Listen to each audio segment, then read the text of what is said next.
Hai men, ketemu lagi kita di D Plus Channel.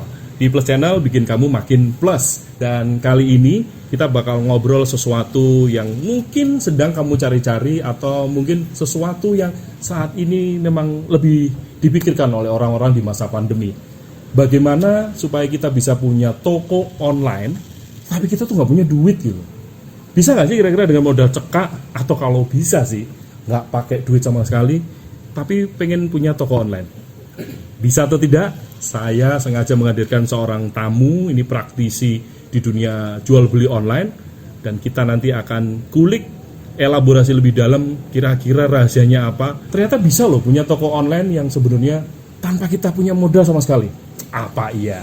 Mari kita buktikan. Tetap stay di D Plus Channel, karena D Plus Channel bikin kamu makin plus.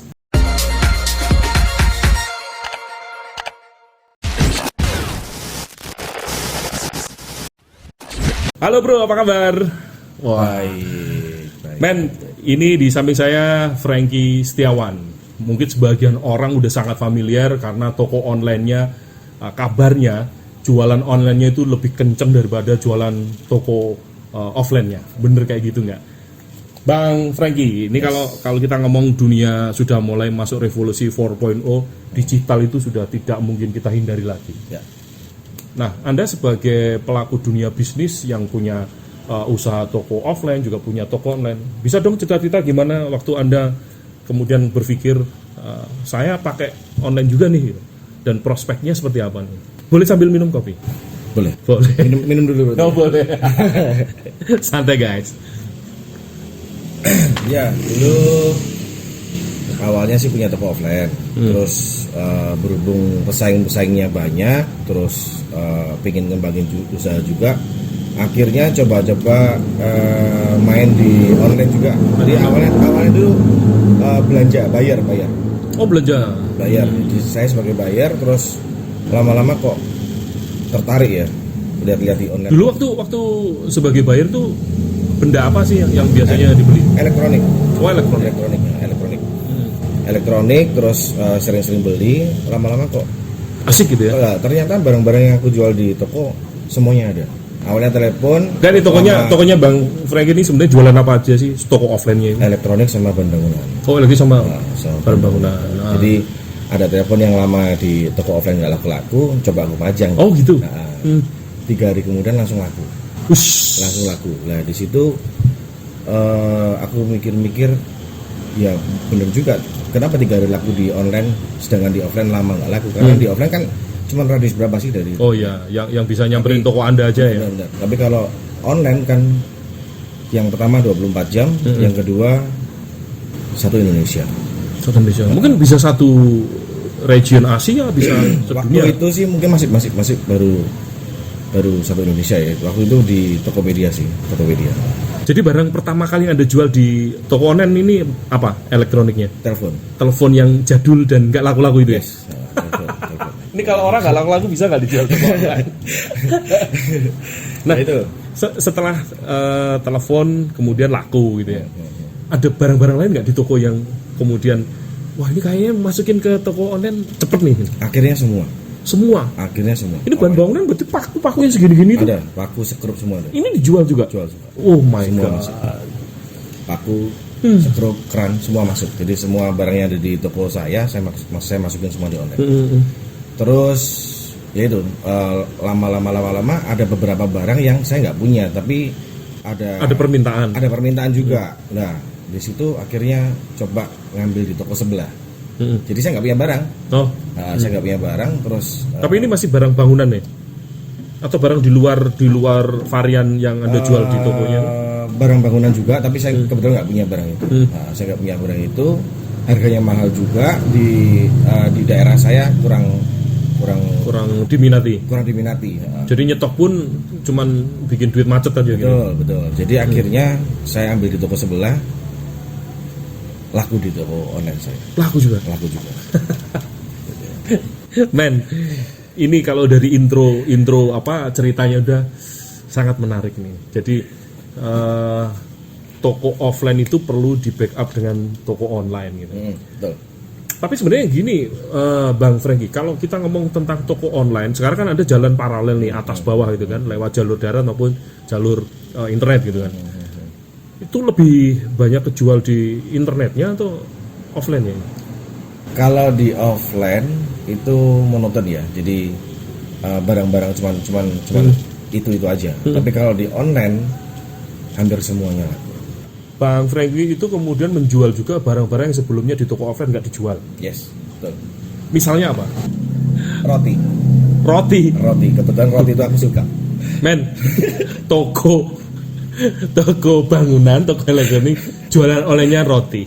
Ini sebuah pembelotan yang menghasilkan uang. Nggak yang ada di kepala Anda apa sih kemudian? Anda itu penjual barang bangunan, penjual elektronik, kok kepikiran jual roti gitu loh? Nah, jadi roti itu kebetulan aku suka, rasanya enak. Terus karena dikonsumsi tiap hari ya? Konsumsi tiap hari. Coba aku pajang, iseng, ternyata laku. Ternyata laku. Kalau saya bilang gini, boleh nggak? Berarti sebenarnya toko online itu kalau saya jual apa aja laku gitu ya? Laku, semuanya laku, nggak ada yang nggak laku, semuanya laku. Bahkan even tanaman-tanaman gitu? Tak laku. Salah satunya tanaman juga sama. Saya pernah ngeliat toko bangunan jualan kaktus gitu ya? Ada, betul. Ya kan? Men, ini pembelotan yang ternyata menghasilkan uang. Bayangin, Bang Franky itu jualannya kan bangunan paku dan sebagainya, dan alat-alat elektronik misalnya senter atau apa tuh biasanya headlamp gitu kan. Iya, benar. Jualan kaktus. Aku dulu mikirnya waktu di iklan itu kaktus yang ada apa LED RGB bisa merah kuning hijau. Ternyata beneran ada durinya. Iya, benar. Nah, benar. Kaktus, roti itu masuk semua dan laku. Bentar. Kalau roti kan itu kesukaan Anda ya. Kalau kaktus, emang tanaman kesukaan Anda juga? Dasarnya memang suka tanaman, terus ya itu sama juga iseng. Aku cari-cari di internet kan juga di e-commerce juga banyak yang jual. Terus aku masukin juga, aku laku juga, ya sudah sekalian. Jadi kesimpulannya sekarang Anda mulai jualan di toko online-nya itu adalah barang yang semua offline plus apa saja yang mungkin bisa laku gitu ya. Betul. Jadi berarti mata lihat apa aja, selama itu bisa laku, ambil. Ini bisa sandal jepit dijual ya? Pernah. Loh, pernah. Saya kadang-kadang berpikir begini Bang, jualan online itu kadang-kadang saya pernah berpikir kan ini apa long distance gitu ya, jaraknya jauh. Itu kalau tidak sebanding dengan biaya kirimnya kan kadang agak susah. Nah, misalnya ini kayak paku. Paku even saya kemudian beli 2.000, ongkos kirimnya 10.000 misalnya. Ini kan nggak make sense. Yes. Bagaimana menyiasat ini?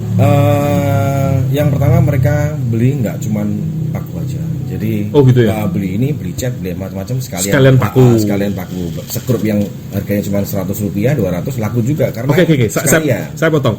Di toko online Anda itu harga paling rendah yang pernah Anda jual berapa? Rp99. Hah? Rp99. Iseng banget, Bro. Iya, serius aja. Men, Rp99. Bayangin, itu duit Rp100 di rumahmu mungkin nggak laku loh. Ini bisa beli 99, isengnya minta ampun. Jangan-jangan Anda itu cuma biar gak kena pajak gitu ya. Gak 99. Dan itu laku ya? Laku. 99 itu produk apa, Bro? Plastik segel. Segel tutup botol. Oh, tutup botol ada segelnya. Jadi kalau orang Jerman bilang kempieng itu ada segelnya plastik gitu. Nah, benar. Di plastik terus disering gitu ya. Jadi segelnya double gitu, segel tutup sama segel plastiknya itu. Nah, tadi kalau kita ngomong rasio, Anda jualan, sebutlah kalau misalnya Anda jualan offline itu omset Anda Rp1.000. Kalau online berapa rasionya gitu? Kalau misalnya offline Anda dapat Rp1.000, kalau offline apa lebih tinggi, lebih rendah atau setengahnya tuh? Kalau waktu event pasti lebih tinggi. Oh, eventnya biasanya angka-angka kembar. Benar. Itu pasti lebih tinggi ya? Lebih tinggi. Ya. Itu kalau misalnya barang-barang ekstrim apa sih yang pernah Anda jual? Kalau tadi makanan sebagainya kan kesukaan Anda. Mie kremes. Tadi roti, kaktus, itu saya masih bisa terima sih ya. Mie remes. Itu berapa duit tuh mie remes? Satu rencengnya 6.000. Rp600 ya kalau misalnya serenjeng 10 gitu. 10. Itu apa gini ya, belanja di toko saya setiap kelipatan 100.000 Anda dapat mie remes 5 gitu. Itu rencananya memang dijual mau satuan atau? Enggak, buat bonus? Kebetulan saya juga sering konsumsi juga. Saya belinya 5.500, saya jualnya 6,5. Untung dari situ ya akhirnya. Memang mental pebisnis itu harus diwarisi. Karena setahu saya, mungkin saya ketawa ya ngeliat Anda jualan mie remes gitu. Faktanya itu tetap cuan kan ya? Cuan. Nah itu artinya buat teman-teman ya. Jadi mindset pertama yang bisa saya tangkap dari Bang Franky ini adalah berapapun cuannya itu punya potensi atau apapun Dan bendanya. jangan takut pokoknya. Jangan takut ya. Kuncinya jangan takut. Bang, ini kan kalau kita ngomong tentang kehidupan sehari-hari ini kan sudah mulai digital banget gitu ya. Ada pengalaman yang aneh-aneh nggak sih dengan jualan? Kalau toko offline ya rata-rata mungkin saya bisa paham ya, karena saya bisa ngeliat setiap hari. Tapi kalau toko online gitu, apa yang pengalaman apa yang kira-kira itu bisa nyenengin, ngeselin? Yang sering misinformasi. Misal. Nah, jadi yang barusan ini ada orang beli rantai yang plastik itu. Rantai plastik. Kan saya jualnya 1 meteran. Jadi harga yang tertera itu harga per meter. Emang udah ada di deskripsinya? Udah. Per meter sekian di gitu ya? deskripsi ada, di judulnya juga ada. Jadi harga tertera itu harga per meter. Tapi fotonya? Tetap 1 meter. Nah, tapi kalau orang beli 3 kan dapatnya 3 meter. Nah 3 meter ini sedangkan rantai yang saya ambil itu kan 1 dus 20 meter. Kalau saya motong 1 meter kan itu kan juga kayak bongkar pasang ya, kayak Lego gitu ya. Oh bisa. Jadi bisa dipasang bisa enggak. Nah waktu itu orangnya beli 3, saya langsung gabungin semua. Jadi langsung saya ukur 3 meter, saya packing jadi 1. Bau-baunya nggak enak ini. Orangnya marah. Alasannya? Yang datang kok cuma 1, saya pesennya 3. Orang juga kasih masukan lebih baik dipatah-patahin aja. Jadi dengan deskripsi saya rubah ya, dijual potongan. Komunikasi enak ya. Jadi kalau ada request minta potongan ya saya potong. Kalau langsung ya langsung. Kalau standarnya ya langsung berapa meter. Tapi pembeli yang Anda sebut tadi itu bisa diselesaikan dengan kooperatif. Oh, happy ending ya. Ada yang nggak happy ending nggak sih? Banyak. misal kasusnya apa nih contohnya? Horor juga loh. Kalau kan ini kan kita menyelesaikan sesuatu dengan nggak ketemu orangnya gitu. Misalnya apa? Beli sangkar burung. Sangkar burung kenapa?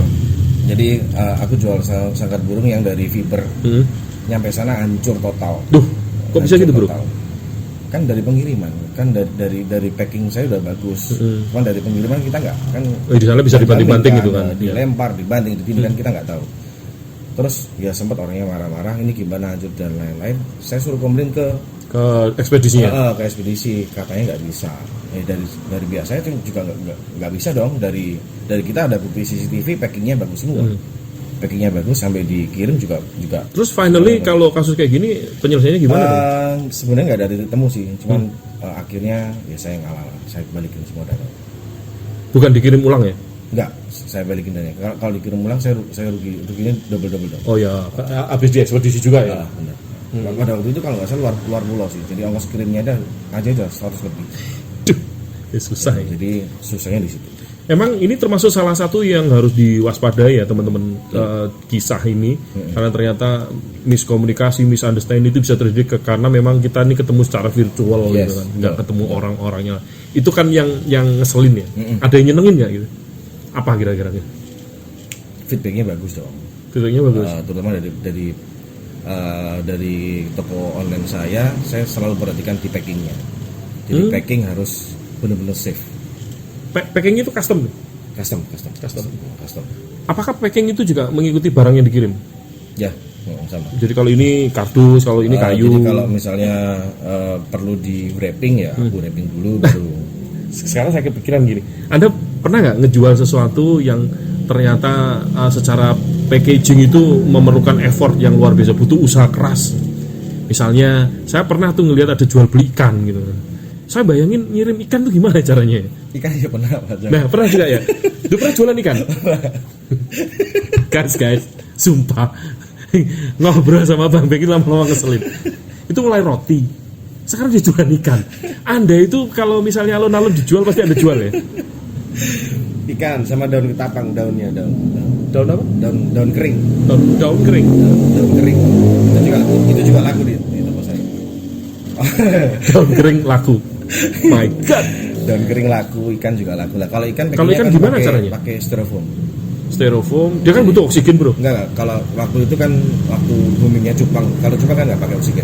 Oh bisa ya? Bisa tahan sampai kirim ke Riau 7 hari kuat.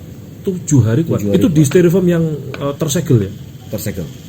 Itu tahan bro? Tahan. Oh. Kebetulan 7 ekor tuh tahan semua. Mungkin kebetulan kondisi juga bagus. Pernah waktu ngirim yang kedua kali di orang yang sama, itu beli 5 ekor, 1 mati. Tapi masih oke lah ya, 1 mati. Ya rasionya masih masuk akal. Kalau yang mungkin- 1 hidup 5 mati itu. Ya mungkin kondisikan ya, Ya. Itu artinya kan berarti kita harus punya pengetahuan ya.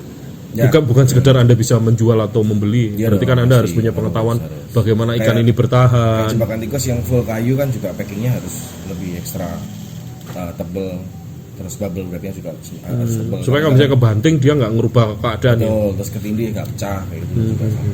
Awal-awal dulu ya nggak pakai bubble wrap ya pecah semua, ketindih barang lain pasti pecah dong. Ini kalau menangani begini ditangani sendiri atau ada tim khususnya sih untuk bagian yang online begini? Ada tim khususnya. Bagian packing ada sih. Oh, mantap. Ini berarti kesimpulannya gini, Bang. Setiap hari selalu ada transaksi gitu. Puji Tuhan ada. Faktanya kalau kita itu mau berusaha dan yakin, ternyata rumusnya simple. Mungkin saya tulis nanti di bawah ya. Apa yang Anda lihat itu bisa dijual. Tuh. Daun kering itu laku. Bayangin. Asal nggak ganja loh itu ya. Masih ada stok ya. Iya, tadi ada contoh. Gini Bang, kalau ini kan yang jadi tantangan misalnya saya atau teman-teman yang lain itu kan di zaman begini ya memang duit susah gitu ya. Kalau misalnya nggak punya modal, ekstrimnya sudah saya bilang saya nggak punya duit nih, nggak punya modal. Bisa nggak sih kita tuh punya toko online? Kalau bikin toko online-nya bisa ya. Tapi kemudian bisnis dengan toko online itu ada rahasianya nggak supaya saya tuh tanpa modal lah kira-kira kayak gitu. Tapi toko online-nya bisa jalan. Caranya gimana? Bisa. Jalin hubungan baik dulu sama toko. Maksudnya gimana nih? Setidaknya kita bakal tahu toko mana yang bakal kita ambil produknya untuk kita jual di toko online kita. Terus kita harus kenal sama yang punya dulu, jalin hubungan baik dulu. Setidaknya yang punya toko itu tahu rumah kita di mana, kita Pokoknya siapa.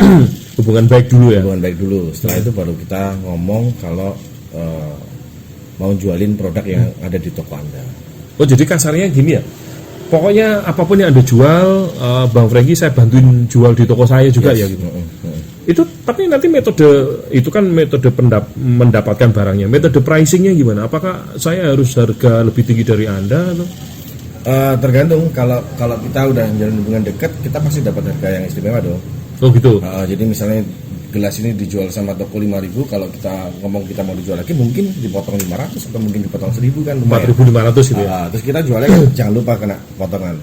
Kalau di Shopee kan ada potongannya ya. Oh ya itu perlu dijelasin juga. Jadi kalau misalnya harga 5.000 di toko itu sebenarnya berapa harga sesungguhnya itu? Kalau di Shopee yang star seller kan kena 7,5%. 7,5%. Jadi dari harga jual itu kena 7,5%. Betul. Jadi misalnya 6.000 dipotong 7,5%. Itu yang haknya seller ya. Itu yang sering aku cek, banyak penjual yang mungkin nggak ngitung atau mungkin dia ngambil kuantiti banyak ya. Tapi kalau pernah ada satu produk saya udah dapat harga murah tapi mereka jualnya juga ngepres banget gitu. Jadi saya pastiin pasti rugi. Karena mereka mungkin nggak ngitung yang potongannya sekian gitu. persennya itu ya. Padahal aku lihat juga tokonya udah star seller, kecuali kalau tokonya masih kosong ya, masih baru awal ya. Kalau baru awal kalau nggak salah kena 2%. Lebih rendah ya. Lebih rendah. Tapi kalau sudah star seller gitu, apa ya mereka nggak ngerti gitu? Star seller itu 5%. Kalau kita ikut cashback, jadi kita ikut promo cashback. Ada promo cashback sama promo gratis ongkir. Nah, kalau kita klik OK, kita dikenakan biaya tambahan 2,5%. Jadi totalnya 7,5%. Oh gitu. Jadi star seller itu 5% kalau salah. Kalau kita ikut promo cashback itu kena charge. Jadi gampangnya, misal sebuah produk 5.000 itu kena 7,5%, minus 7,5% itu yang hak seller ya. Ya, itu yang harus diperhitungkan juga. Ya dong, kalau kita ngambilnya 5.000, kita jual 6.000, berarti kan kita ada dapat untung 1.000 nih. Berarti secara matematis mungkin bisa dibantu gini ya. Ini segelas kopi ini harganya 5.000. Saya ngambil dari Bang Franky nih. Anda jual offline ini 5.000. Kalau begitu, saya sudah harus berhitung bahwa ini kalau saya jual 5.000 juga, itu saya cuma dapat 5.000 minus 7,5%. Artinya saya kemudian punya kalkulasi ini sebaiknya saya jual berapa gitu ya. Setidaknya ditambah 10% dulu. Supaya dikurangi 7,5%-nya nggak ngaruh gitu ya. Ya, ditambah 10% dulu baru ditambah. Berarti ini 5.500. Untuk cuan kita kan. Jadi untuk cuan kita tuh tambahnya mungkin kita tambah 10% dulu baru tambah cuan kita berapa. Oh gitu. Jadi 10% itu untuk backup pemotongan toko online ya. Betul. Kemudian kita mau cuan berapa? Yes. Tapi itu kalau misalnya mau hitung-hitungan kan jadi harganya nggak kompetitif bang. Artinya kan saya nggak mungkin melawan harga Anda gitu. Kadang-kadang Kan itu kebiasaan user kan dia cari kategori sesuatu, cari harga yang paling murah, paling deket. benar. Tapi jangan salah. Kadang-kadang pernah nggak beli barang lebih dari satu Pernah. di satu toko? Yes. Nah, jadi itu keuntungan kita kalau barang kita semakin banyak. Jadi di toko ini ada. Jadi orang punya pilihan gitu ya. Ada ini, ada nih. Oh, enak, lengkap. Jadi selisih harga sedikit. Kadang-kadang orang masih ginjal. Ini sekalian aja daripada banyak ekspedisi gitu ya. Benar. Kena ongkir juga beli toko A, B, C kan juga kena ongkir juga. Kalau toko satu, ini lengkap ini ada mesin bor, ada TV, ada macam-macam kan lebih senang. Dia lebih tertarik. Nah, kita yang punya toko online juga bisa ke toko A, ke toko B, ke toko C. Gabungin jadi satu ke toko online kita. Kan produk yang kita punya lebih banyak pasti. Oh iya. Kita punya teman parfum, kita ambil parfum. Kita punya teman bahan bangunan, kita ambil. Roti ambil. Oh Kan iya. Betul. Jadi Anda pun misalnya seperti saya yang baru mulai dari nol, aku bisa ngambil dari Bang Franky, sementara Bang Franky supaya lebih lengkap bisa ngambil parfum dari tempat lain dan sebagainya. Betul. Sebenarnya ini simbiosis mutualisme juga ya. Dan pada akhirnya nanti harga tidak serta-merta kemudian dibandingkan berapa lawan berapa gitu ya. Ya. Ya. Kita menang di lengkapnya. Terus pelayanan juga. Itu sebabnya kenapa barang yang lebih lengkap itu lebih menarik orang gitu ya. Itu pasti. Terus foto produk juga pengaruh. Jangan asal-asalan foto diambil. Cara fotonya. Bang, kalau ngomong foto produk jangan ngawur. Sarannya gimana sih sebenarnya? Paling nggak syarat utama memotret sebuah barang itu. Paling nggak apa yang harus dilihatin? Minimal backgroundnya lah ya. Jangan acang-acangan asal foto lah. Misalnya di toko itu kan carut marut gitu ya posisi raknya. Itu harus didesain sedemikian rupa supaya backgroundnya terang putih atau kayak gitu. Ya, setidaknya produk ini kelihatan gitu. Jadi enggak lebih eye catching gitu lah ya. Yes. Jadi misalnya saya punya gelas nih, saya foto di tumpukan paku. Oke, tapi karena masih kontras. Tapi kalau ini aku foto di atasnya etalase, di backgroundnya di background cat dan lainnya kan apa yang kita dia jadi tidak ternilai gitu ya. Benar. Jadi nggak fokus ke produknya. Atau mungkin diambil kita main aplikasi juga bisa. Udah banyak beredar aplikasi gratis itu. Bang Franky, berarti ini kesimpulannya orang tidak punya uang sama sekali itu bisa buat toko online dan pasti cuan ya, karena kan dia hanya bayar ke orang yang punya toko sumbernya ketika ada pesanan. Yes. Ini mungkin teman-teman nggak kepikir ya bagaimana cara mendapatkan barang, atau barangkali kita berpikir dari orang terdekat gitu ya. Seperti saya di komplek perumahan, kan ada toko kelontong tuh. Boleh itu. Namanya Budar. Misalnya begini, Budar, saya bantu jualin barangnya apapun gitu ya. Yes, bisa. Dan Budar juga nggak bakal dirugikan sama sekali kan ya? Nggak rugi kan, kita nggak ambil barangnya. Ya. Kita laku, kita datang. Ambil, bayar. Kalau kita nggak ada duit, ya kita ngomong. Ini gunanya trust tadi ya. Jadi kita. Jadi ini kalau trust itu sudah mulai dapat, artinya kita nggak usah bayar dulu kan ya? Bisa dong, kita tunjukin. Budar, ini aku dapat orderan ini. Ya kan kelihatan ya. Kan kelihatan toh. Tapi kita juga harus memang layak dipercaya gitu ya. Benar, jangan ntar duit masuk kita pakai belanja. Itu yang ya berarti paling tidak kalau rekening bersama kan 3 harian gitu ya. Bisa sehari cair? Kalau sama Jawa Timurnya pasti bisa. Sama Jawa Barat bisa maksimal 2 minggu lah. Paling jauh kalau luar pulau itu. Luar pulau itu bisa sampai 2 minggu ya? Bisa, kadang-kadang kalau angkutan nggak jalan kan bisa sampai 2 minggu. Prinsipnya ini dipengaruhi berapa lama barang terkirim ya? Yes. Setelah sampai dana cair kita tarik, kasihkan Budar, selesai. Kalau ini dilakukan terus-menerus, tanpa modal bro. Betul. Kenapa kita dari kemarin nggak kepikiran gitu ya? Iya kan, ada toko cupang jual, ambil cupangnya, foto. Iya. Ya, kan, jadi mungkin kita bisa bantuin teman-teman juga ya yang punya toko online tapi nggak punya toko online. Toh mereka juga nggak dirugikan sama sekali. Iya, nggak dirugikan sama sekali. Dan Anda yang sudah punya toko online aja juga masih membuat affiliate dengan tempat-tempat lain ya. Itu artinya nanti Anda bakal punya supermarket gitu ya. kasarannya. Jadi menjual semua.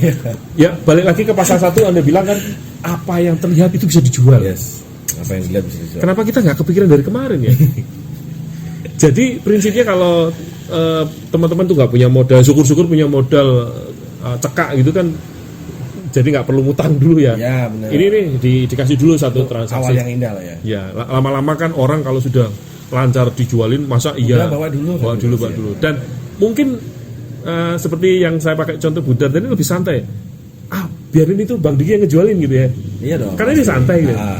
Artinya pihak toko jadi punya tim sales yang solid dan pihak tokonya nggak rugi apa-apa. Sementara marketnya sudah ada, salesman-nya juga sudah mulai dapat pasar yang bagus.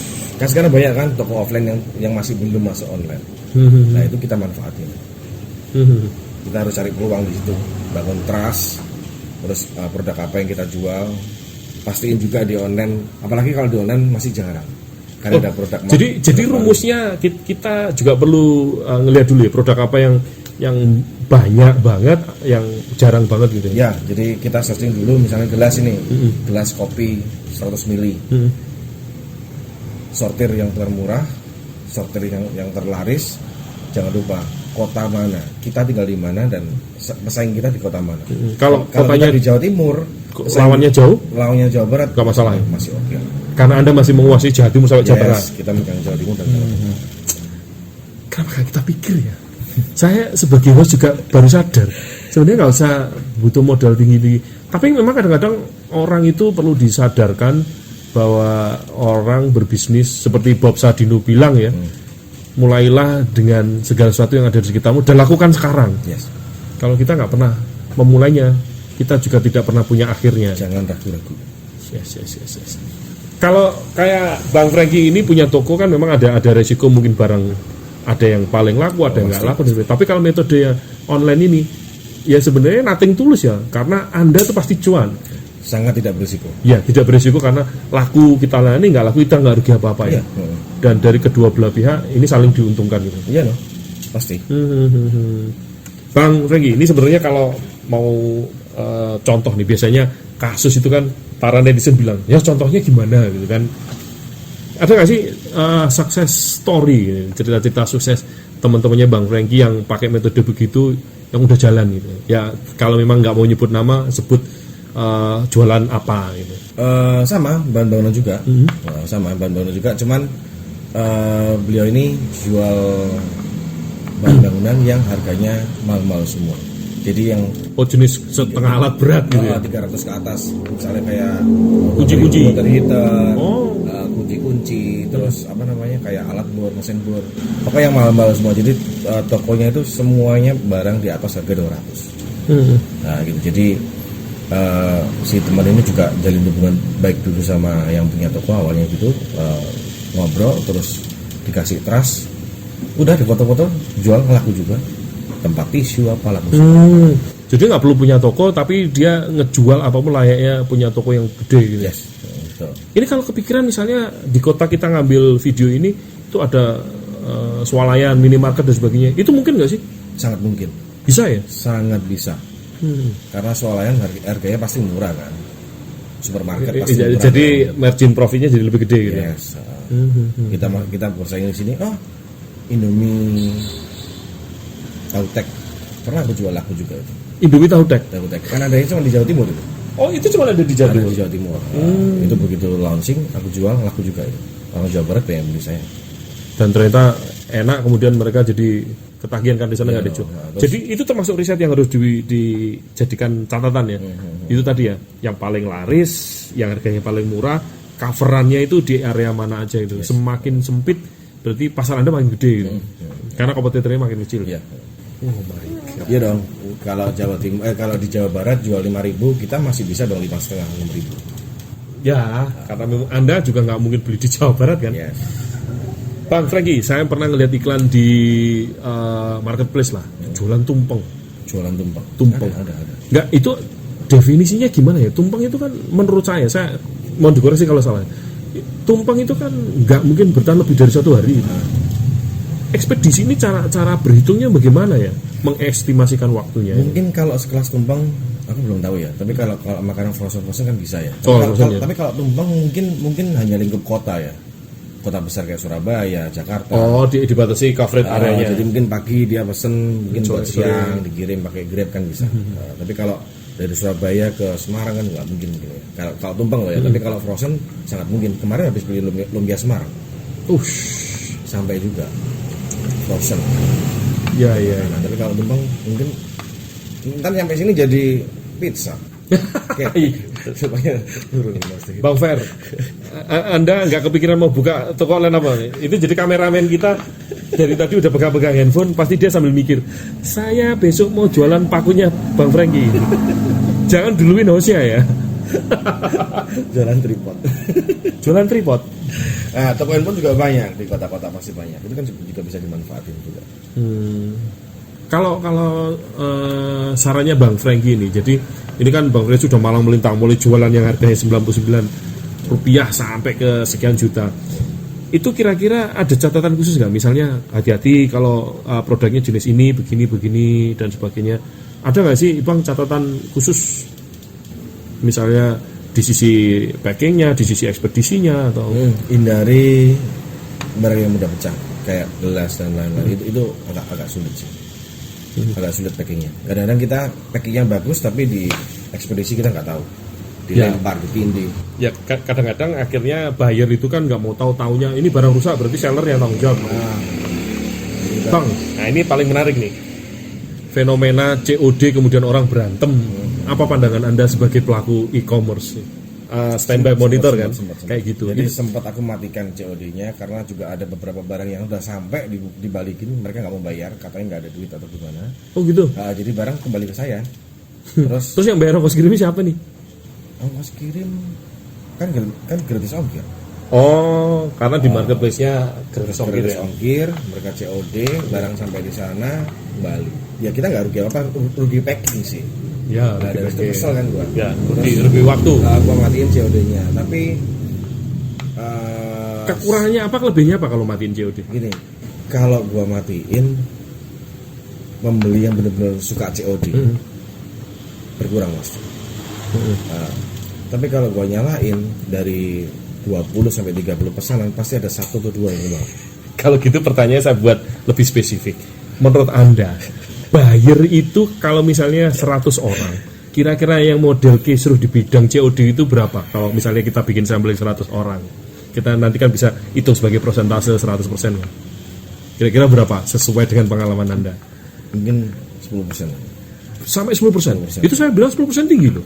Kejadian kayak gini tuh faktornya apa sih? Apakah pengetahuan teman-teman kita yang di seluruh dunia ini kurang tentang what the meaning of COD gitu? Yes. Atau mereka sebenarnya masa bodoh aja, atau ya nggak tahu lah, mungkin jadi faktornya sebenarnya apa gitu. Selama ini aku sering tanya di kurir, kenapa dibalikin, rata-rata ngomong kalau duitnya kepake atau mungkin gajinya belum turun.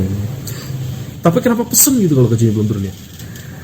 Mungkin dia yakin bahwa hari itu gajian. Iya benar, tapi setelah nyampe dia nggak ada duit dibalikin barangnya.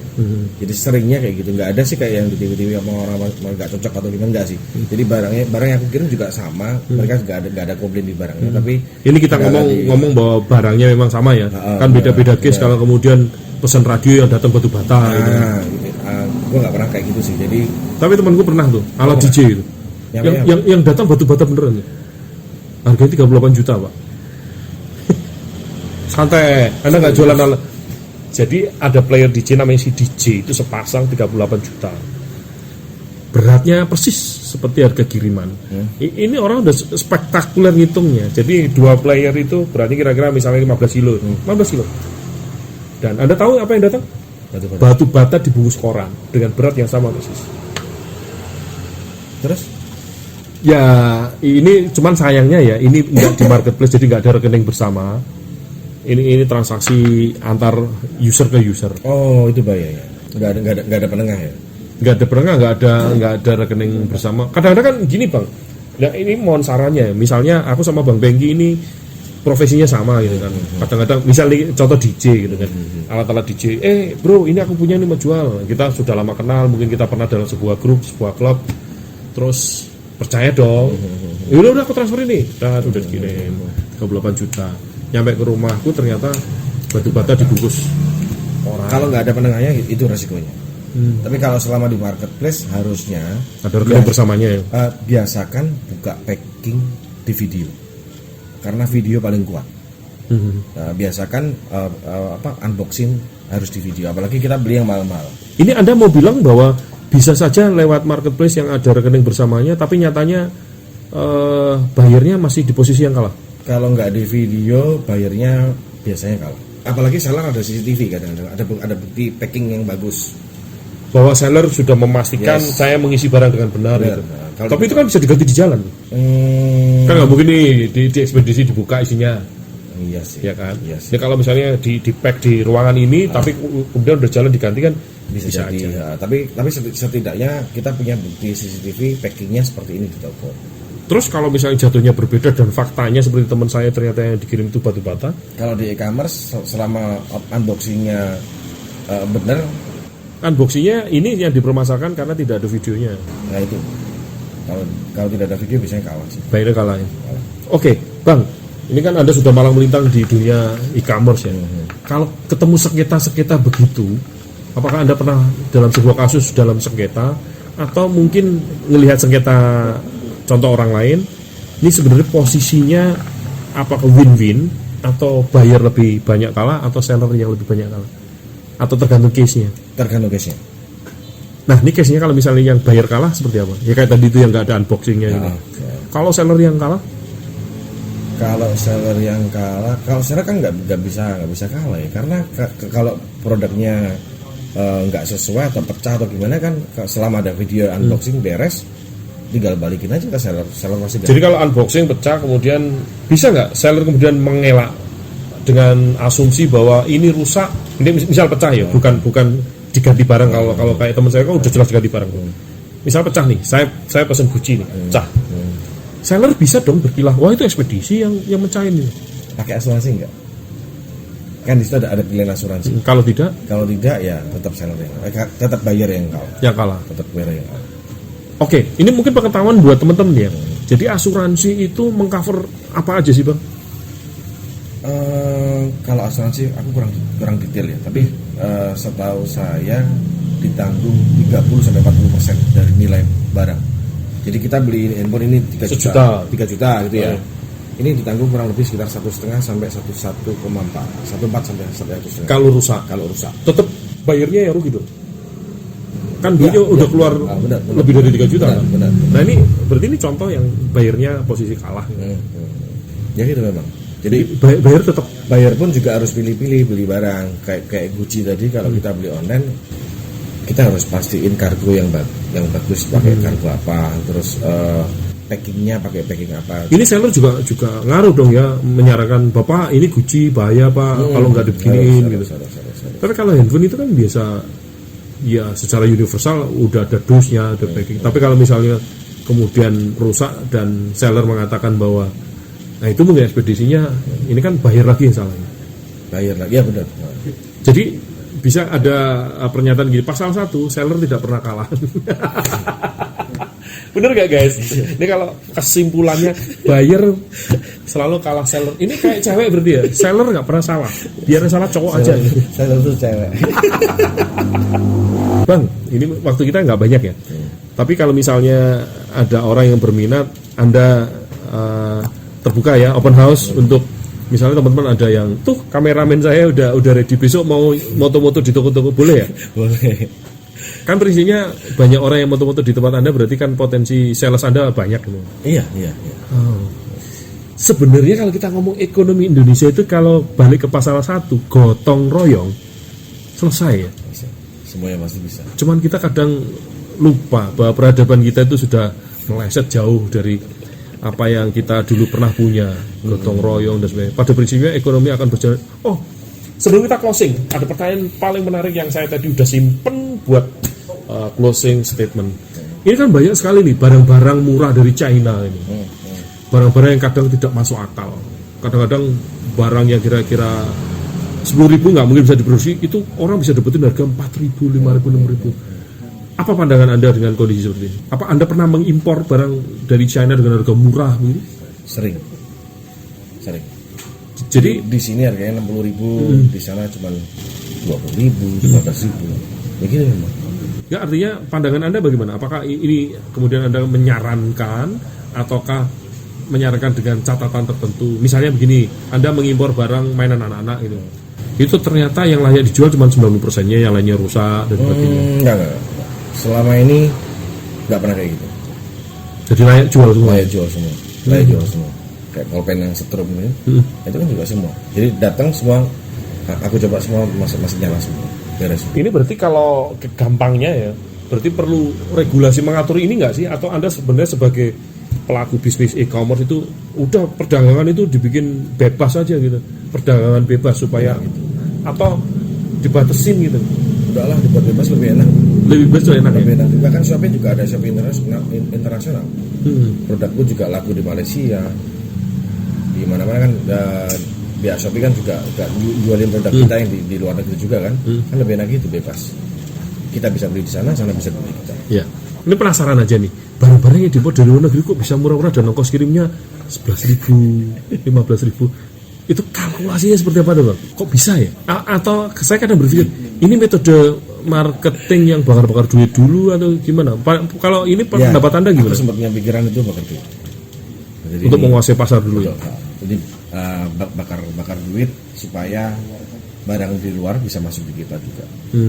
Karena nggak mungkin dong ongkos kirim cuma 15.000. Nah, kadang saya bingung gini. Saya dari Jayapura itu lebih mahal daripada saya impor barang yang dari China. Iya. Belum lagi kena kupon. Jadi ongkir nol. Itu Standar Express. lebih gila lagi ya. Saat video ini di tag itu sebelum 10.10. Ini bahaya loh kalau sudah dengar 10.10 Besok. Iya. Sekali ini udah 10.10 mulai, bahaya ini Pak. Bang, senang sekali kita bisa ngobrol kali ini, tapi ya sekali lagi waktunya enggak banyak lagi. Boleh dong sampaikan sesuatu ke penggemar D Plus Channel, semangatin kayak apa kayak gitu yang ternyata faktanya kita itu tanpa modal bisa kok kalau kita mau memulai. Boleh silakan. Jangan ragu-ragu ambil peluang. Jangan ragu-ragu ambil peluang. Yes. Karena sesungguhnya tanpa modal Anda bisa mulai. Yes. Oke men, itu bincang-bincang kita dengan pelaku e-commerce yang ya cukup punya banyak toko dan ternyata simbiosis mutualismenya dari berbagai source itu banyak sekali. Bahkan di luar dugaan kan, toko bangunan jualan kaktus, jualan roti, ternyata falsafah in the world anything will be possible itu berlaku di dunia ini. Jadi sekali lagi saya kutip omongannya Bang Franky tadi, jangan ragu-ragu ambil peluang dan jangan pernah kamu nggak stay tune di D Plus Channel, karena D Plus Channel bikin kamu makin plus.